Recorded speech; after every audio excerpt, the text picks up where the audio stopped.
Imagine checking into a quiet hotel for a routine business trip. You unwind with a snack, flip on the TV, and settle in for the night. But by morning, you're dead, sprawled on the floor in a locked room, with no signs of a break-in, no weapon, and injuries that look like you were beaten to a pulp from the inside out. This isn't a horror movie. It's the real-life story of Greg Flanagan, a 55-year-old all-worker whose bizarre death in Beaumont, Texas, baffled police for months and exposed a chilling tale of negligence, cover-ups, and an unimaginable accident. Stick around as we dive deep into one of the most perplexing true crime cases of the 2010s, how a man died alone in room 348, and the shocking truth that took years to uncover. Greg Flanagan was your everyday hardworking guy from Lafayette, Louisiana. Born in 1955, he was a landman in the oil and gas industry, a job that involved scouting properties, negotiating deals,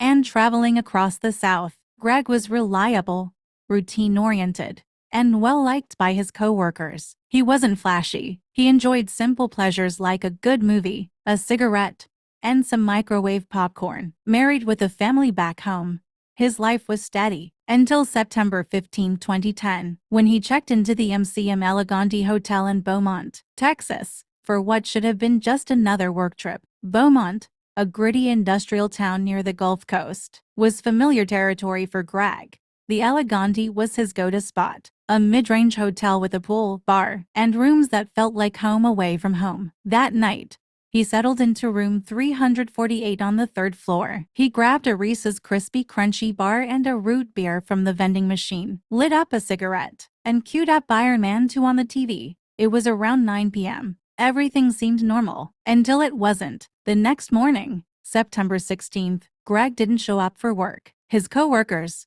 worried, headed to the hotel and convinced staff to open room 348. What they found was horrifying. Greg lay face down on the green carpet near the bed, still in his pajamas, a half-smoked cigarette clutched between his fingers. The TV was on, the air conditioner off, and over $1,000 in cash sat untouched on the nightstand. The door had been locked from the inside with the deadbolt and chain. No signs of forced entry or struggle. It looked like he'd just dropped dead. Beaumont police arrived quickly. Initial thoughts: heart attack or natural causes. Greg was in his 50s, a smoker. It added up, but something felt off. There were no pill bottles, no alcohol, nothing to suggest foul play. Yet, as officers processed the scene, whispers of a mystery began. Why was he on the floor? And why did his body position look so unnatural? Enter Dr. Tommy Brown, the Jefferson County medical examiner. What he found during the autopsy turned this from a routine death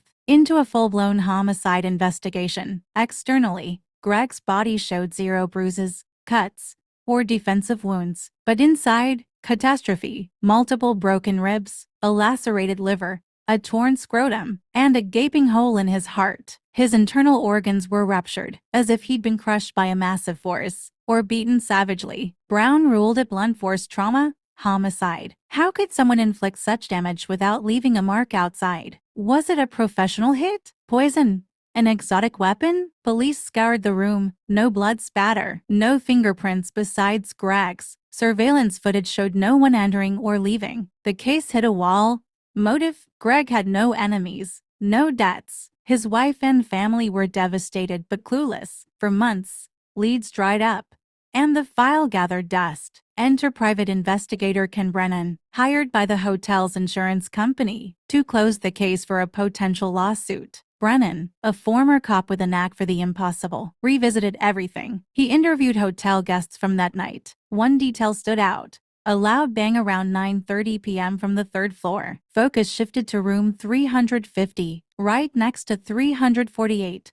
Three all-workers, Doug Johnson, Lance Mulla, and Steve Brewer, had been partying there, downing beers and goofing around. They admitted to hearing a bang but claimed it was nothing. Brennan dug deeper. Hotel staff recalled the men acting oddly the next day, checking out early. A maintenance worker noted a patched up hole in the wall of room 350, covered with toothpaste and paint. Brennan's breakthrough: He recreated the scene with dummies and x-rays. What if the bang was a gunshot? Testing revealed a bullet could have traveled through the thin hotel wall from 350 into 348, striking Greg in the chest while he lounged in bed. The impact explained the internal devastation without external marks. The bullet's velocity caused explosive damage inside. Confronted, the men cracked. Lance Mulla, drunk and handling a .45 caliber pistol, accidentally fired it while showing off. The bullet pierced the wall, hit Greg instantly, killing him. Panicking,